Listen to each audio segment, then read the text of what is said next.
예, 안녕하세요. 카이스트의 IPCO 미래기술 과목을 담당하고 있는 차원영 교수입니다. 오늘은 이제 제 5차 시로 녹색융합 기술을 살펴볼 텐데요. 오늘은 이제 첫 번째 녹색 성장의 추진 배경하고 녹색융합 기술의 정의, 그 중에서도 특히 이제 협의를 살펴볼 거고요. 그 다음에 신재생 에너지 기술에 대해서 살펴보도록 하겠습니다. 배경으로는요, 중요한 것이 뭐냐면 온도가 변화가 되고 있다. 그래서 여기 보시면 여기 계속 온도가 올라가죠.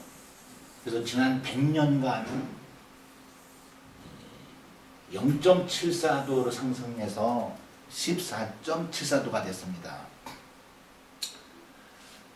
우리가 시뮬레이션 해본 결과 2100년까지 6.4도로 상승할 걸로 예상해요.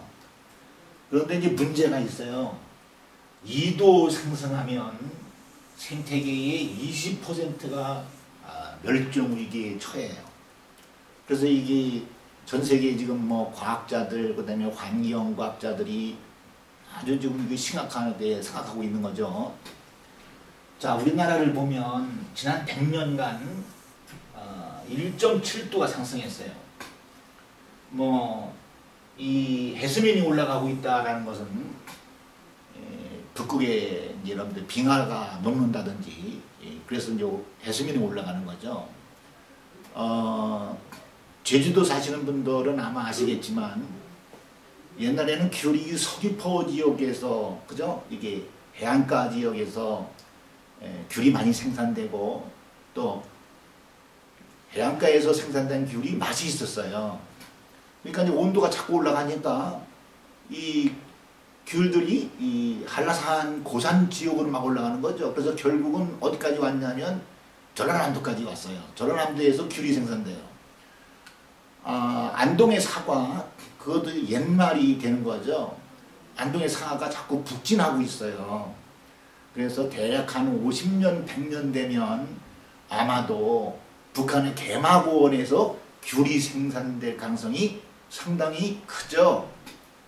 자, 이러한 그 온도 변화 때문에 전 세계가 이와 같이 그 자연의 변화 또는 자연재해가 닥치고 있는 것입니다.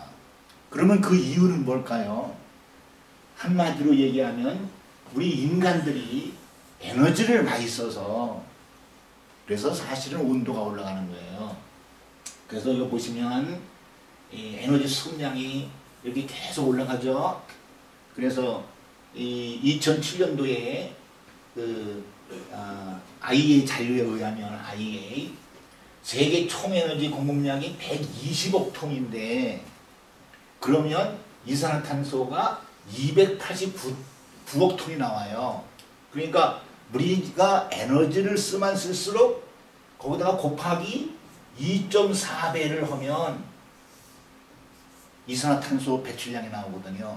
그러니까 간단히 여러분들 우리 집에 이산화탄소 배출량이라든지 우리 학교의 이산화탄소 배출량을 알아보려면 이달에 전기를 얼마나 썼는지, 그렇죠? 뭐 100kW 썼는지 1000kW 썼는지 거의 곱하기 2.4배 하면 이산화탄소 배출량이 되는 거예요. 자, 그래서 지난 정부가 녹색 성장을 들고 나왔는데, 우리나라의 GDP를 보면 이렇게 계속 지금 떨어지고 있죠. 올해도 3.5% 이렇게 이제 GDP가 자꾸 내려가니까, 그러면 어떻게 해서 돈을 벌까, 이걸 생각 끝에 앞으로 이 신재생 에너지가 상당히 시장이 크고 또 돈도 벌 수 있는 기회가 되니까 우리가 신재생 에너지 이 기술에 앞으로 이제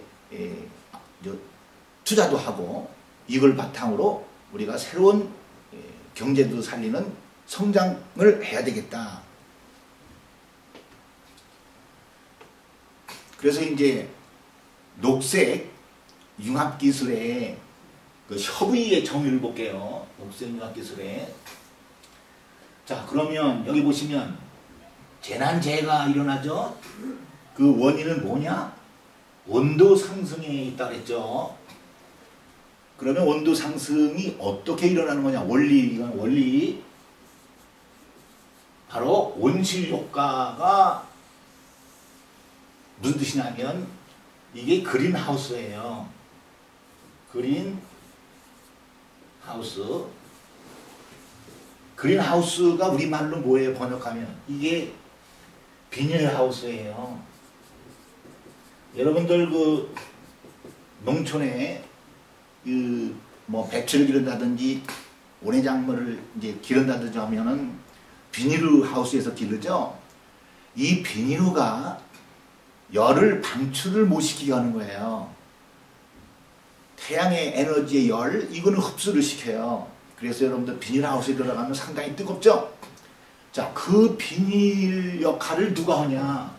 CO2 이산화탄소가 하는 거예요. 이게 거의 한 80%가 이산화탄소가 대기에서 비닐 역할을 해서 태양의 에너지, 기타 에너지들은 다 흡수시키는데 이 이산화탄소가 비닐 역할을 하면서 방출을 못 시키니까 이 지구가 뜨거워지는 거예요. 그러면 이산화탄소는 왜 나와요? 앞에도 설명했지만 우리가 에너지 이렇게 화력발전소나 우리가 전기를 만들어 사용하기 때문에 이산화탄소가 나오는 거예요. 그래서 여기 보면 지금 화력발전소의 문제가 뭐냐면 공기가 그냥 막 들어가요. 산소 들어가고 질소 들어가고 뭐 기타 여러 가지 가스가 한꺼번에 들어가서 이게 짬뽕돼서 들어가니까 이산화탄소하고 산소하고 이 물이 한꺼번에 믹스돼서 나오니까 이산화탄소를 별도로 포집을 할 수가 없어요. 지금 현재 기술로는. 그래서 이산화탄소가 나와서 이와 같은 것이 일어나는 거예요. 그러니까 이거를 막으려면 첫 번째 연료, 즉 화석연료를 다른 걸로 대체하자. 이것이 이제 첫 번째죠. 그러니까 녹색융합기술의 정의를 보면 첫 번째 대체를 해야 되는데 화석연료를 그러려면 신재생 에너지로 대체하자. 이게 첫 번째가 나오는 거예요. 그 다음에 두 번째는 자, 전기를 어차피 쓰는데 화력발전소로 해서 전기를 발생시키는데 에너지를 절감시키면 에너지를 10% 절감시키면 여기 화석연료가 그만큼 줄겠죠. 그래서 두 번째는 에너지를 절감하자. 그래서 여기서 나오는 것이 이 스마트 그리드예요. 그래서 스마트 기술을 우리가 개발해야 되겠다. 세 번째, 이 화석연료를 우리가 안 쓸 수는 없어요. 계속 써야 되거든요. 아마 2100년에도 써야 될 것 같고 아마 2200년에도 써야 될 것 같아요. 왜냐하면 지금 현재 신재생 에너지가 얼마나 되냐면 전체 이 에너지를 만드는 것 중에서 한 3%에서 5%밖에 안 되거든요. 그러니까 신재생 에너지가 100% 가려면 대충 한 2100년에서 2150년까지 가야 그때 가서 이제 100% 가니까 그 와중에는 계속 화력발전소 화석연료를 써야 되거든요. 그러니까 이산화탄소가 나올 수밖에 없죠. 그러니까 세 번째 기술은 이산화탄소를 포집을 하자. 포집을 해서 땅속 지하 100m 밑에다가 묻든지 바다에다가 가서 묻든지 아니면 그 이산화탄소를 잘 가공해서 어떤 새로운 나노물질, 메타물질을 만들어서 다시 자원으로 활용하자. 그래서 첫 번째 신재생 에너지, 두 번째 에너지 절감 기술인 그린 IT나 스마트 그리드, 세 번째는 그린 기술이 나오는 겁니다. 자, 이번에는 신재생 에너지 중에서 이제 우리가 볼 건데요. 이 전지 종류를 보면 화학전지에 연료전지라는 거 있어요. 자, 우리가 이제 이거를 볼 거예요. 요게 이제 신재생 에너지에 되는 거거든요. 그 다음에 물리전지에서는 원자력 전지인데 원자력 발전소는 이산탄소가 안 나와요. 그러니까 최고의 에너지 발전시키는 것은 원자력 발전이거든요. 근데 원자력 발전은 그만큼 또 리스크가 상당히 커요. 구축하는데 돈이 많이 들어가고 또 이 원자니까 그 우라늄이라든지 이런 것에 의해서 또 기타 다른 어떤 재해가 있을 가능성이 있어서 많은 이제 사람들이 이제 반대하는 거죠. 그래서 이제 물리전지 중에서 태양전지가 속하거든요. 그래서 신재생 에너지는 우리가 이 두 가지를 한번 살펴보도록 할게요. 자, 먼저 태양전지예요. 자, 태양전지는 먼저 이거 SBS에서 2007년도 7월 13일 날 방영한 동영상을 먼저 보도록 하겠습니다.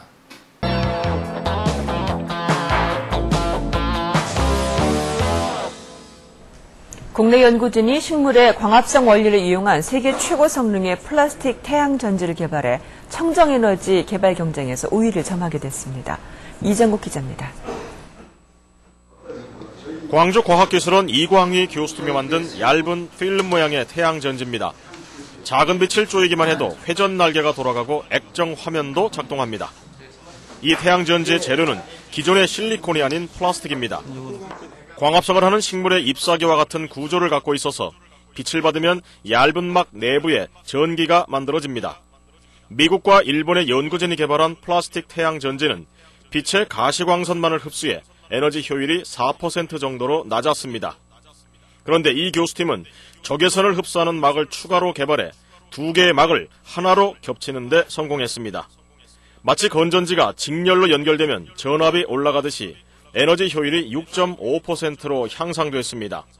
상용화 단계인 7%에 근접했습니다. 에너지 효율은 태양에너지 100을 받았을 때 어느 정도가 전기 에너지로 전환되는가를 나타내는 지표입니다. 제조 방법도 반도체처럼 플라스틱 액체를 원심력을 이용해 얇게 만드는 것이기 때문에 제조 원가가 적게 드는 이점이 있습니다. 가격이 기존의 태양전지에 비해서 한 20분의 1 정도의 수준일 뿐 아니라 또 만드는 방법이 굉장히 용이하기 때문에 저희들이 대량 생산이 가능하고 이번에 개발된 태양전지는 앞으로 5년 뒤쯤 상용화될 것이라고 연구팀은 전망했습니다. SBS 이정국입니다. 자, 여기 키포인트가 있어요. 녹색융합은 거의 80% 이상이 자연을 배우는 거예요. 자연을 모방해서 자연을 해서 자연들이 갖고 있는 자연 지능을 잘 발견해내면 거기서 무수한 녹색융합 기술이 나오는 거예요. 자, 태양 에너지의 원리는 뭐냐면 엽록소예요. 이 클로로필이라고 하는 건데 클로로필이 뭐를 하냐면 태양의 에너지를 받아서 그거를 전기 에너지로 바꾼단 말이에요. 엽록소가. 그래서 이 엽록소를 모방을 하는 거예요. 이게. 이 엽록소를 모방하는 거거든요. 그러니까 어떻게 보면 임금 엽록소를 만드는 것은 바로 태양전이다 이렇게 생각하시면 돼요. 그래서 태양전지를 잘 개발하려고 하면 여러분들 뭐를 알아야 돼요? 식물의 광합성 원리를 여러분들 잘 파악하시면 돼요. 그래서 단 이 엽록소를 모방해서 임금 엽록소를 만드는데 여기 가운데에 이 물질을 여러 가지 뭐 고분대라든지 우리가 나노에서 배웠던 뭐 플로린이라든지 기타 뭐 염료를 사용한다든지 이런 물질을 많이 사용하는 거예요. 다양한 물질을 사용해서 왜 그러냐? 효율을 높여야 되거든요. 전기 효율을. 자, 그것만 다를 뿐이지 플러스 마이너스 양극 음극 이거는 뭐 기본이고 이 어떤 물질을 사용하는가가 다를 뿐이지 그 원리는 이 광합성 원리다라는 거예요. 자, 태양이 1초에 지구에 내려보내는 그 빛의 에너지를 전기 에너지로 바꾸면 174조 킬로와트가 돼요. 엄청 많죠. 1초에 여러분들 이 태양빛 받으면 엄청 뜨겁잖아요. 그거를 열 에너지라든지 전기 에너지로 바꾸면 1초에 174kW가 되는 거예요. 지금 현재 우리나라의 한전에서 오늘 발전하는 양을 보면 대략 8천만 kW거든요.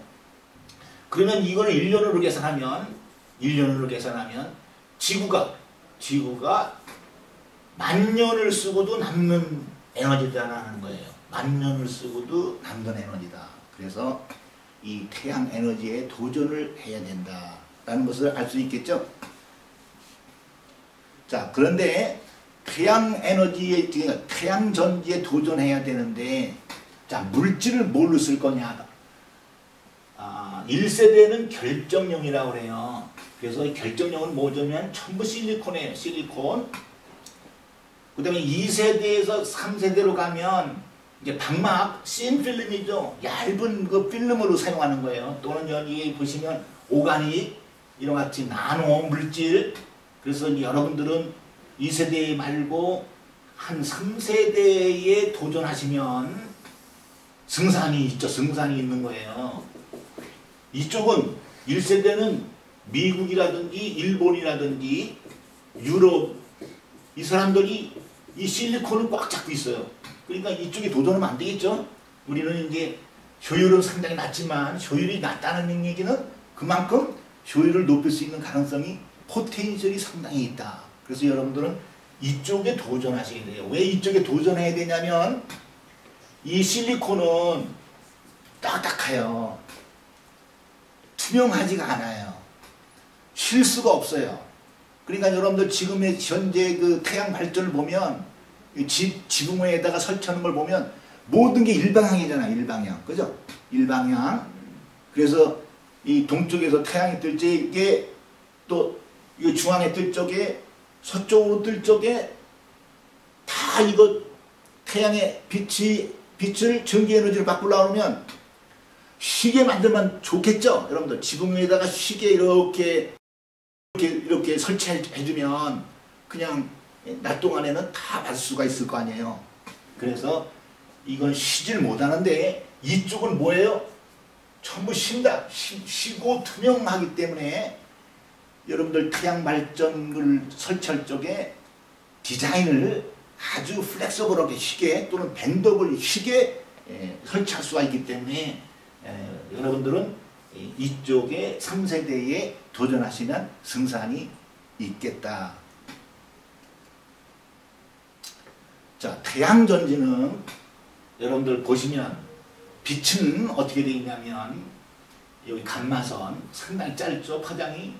그 다음에 X선, 자외선, 그래갖고 마이크로파, 전파, 가장 긴 게가 전파, 우리 라디오파라든 TV 수인파 이런 걸 얘기하는 건데, 자, 태양전지는 이 중에서 적외선이 54%의 에너지를 갖고 있어요. 가시광선이 43%를 갖고 있어요.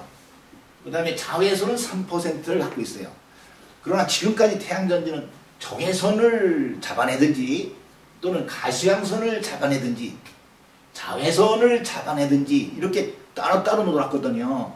그래서 여러분 동영상 봤듯이 적외선하고 가시광선을 동시에 잡아내는 탠덤 태양전지다. 이제 그런 걸 배웠죠? 그러면 지금 효율이 문제죠.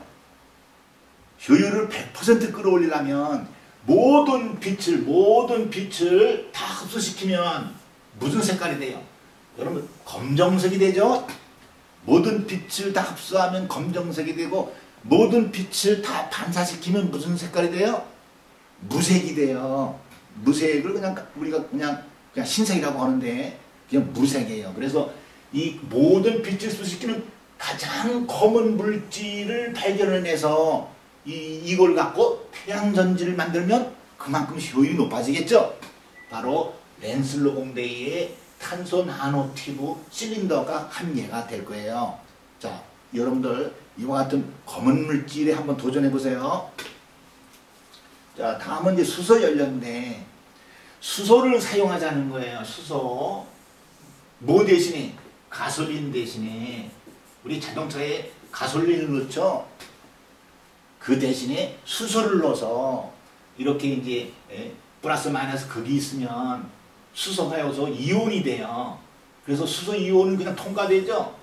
그때 이제 이온이니까 전자를 하나 잃는 거죠. 그러면 이제 전자가 이렇게 바깥으로 우리가 이제 이게 선으로 연결해서 그러면 여기는 이제 전등이 불이 들겠죠.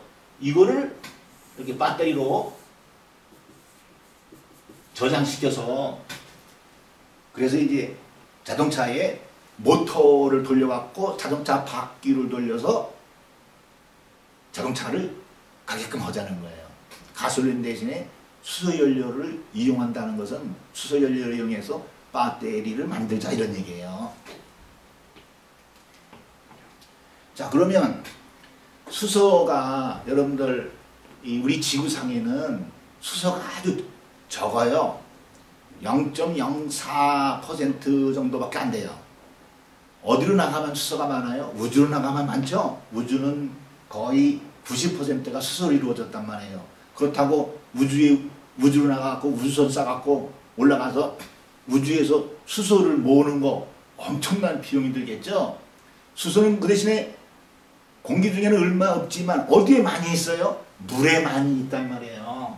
그래서 물 분자는 바로 이렇게 수소와 산소로 이루어져 있어요. 자, 그럼 간단하죠? 물에서 수소를 분리해내면 게임은 끝나는 거예요. 그런데 지금의 기술로는 우리 기술로는 불가능해요. 왜냐하면 지금의 우리 기술은 어디 있다고 그랬어요? 나노 기술이라고 그랬죠? 그런데 여러분들은 어느 기술에 도전해야 된다고 그랬어요? 10억분의 1초인 나노 기술에서 조분의 1초인 피코 기술은 여러분들이 도전해야 된다 그랬잖아요. 여러분들 시대에는 피코라고 그랬잖아요.